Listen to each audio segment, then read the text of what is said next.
The coming of the floods and submerging of the forests is the trigger for another important event. It's the time when many fish begin breeding.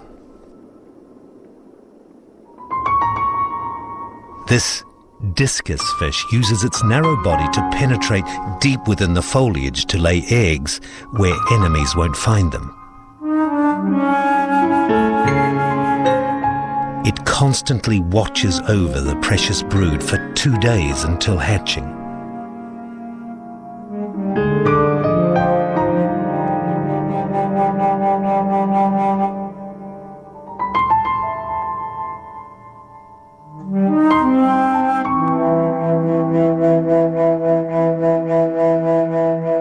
Of all tropical fish, discus are among the most beautiful and highly prized because of their rich colors and patterns.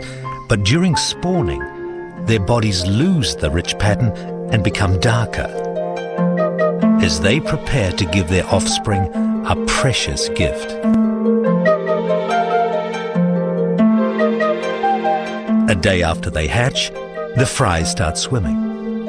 They keep very close to mother and father, so close some appear to be mouthing the bodies of their parents.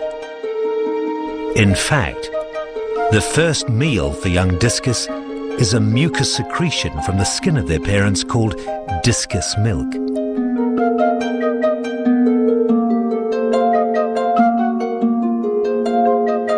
This special meal gives the young a great start in life.